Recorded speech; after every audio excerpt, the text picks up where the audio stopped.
बाबा करी के तना टराई सुंदर में हरियाला जलावा चढ़ाई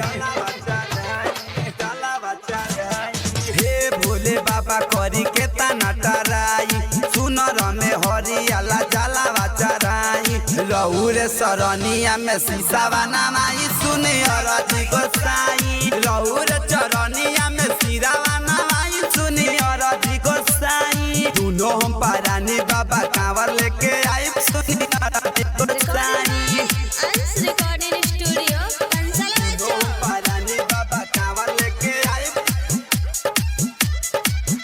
सुनी अरजी डीजे राजा सुनी अरजी गोसाई चल से आवतानी रौरा दारा बार हो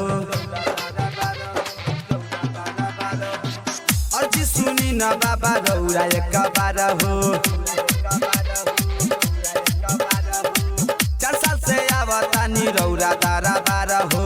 अर्जी सुनिए बाबा रौरा एक बार हो रौरे सरनिया में जलावा चढ़ाई सुनी अर्जी गोसाई दुनो हम परानी कांवर संगे लेके आई सुनी अर्जी गोसाई रौरे चरनिया में जलावा चढ़ाई सुनी अर्जी गोसाई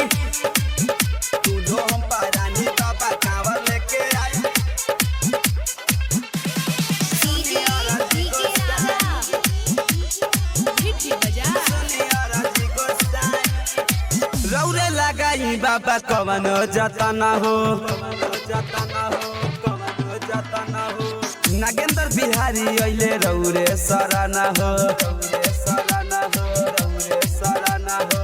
रौरे लगाई बाबा कवन जतन हो शशि सजनवा गावे भजन हो चंदन राजेश्वर रोहित संगे हमरा आई बाबा अरजी लगाई दुनो हम परानी कान्हे कांवर लेके आई बाबा जलावा चढ़ाई रौरे चरनिया में शीशावा नवाई बाबा अरजी लगाई भोले बाबा करी के तना टराई सुंदर में हरियाला जलावा चढ़ाई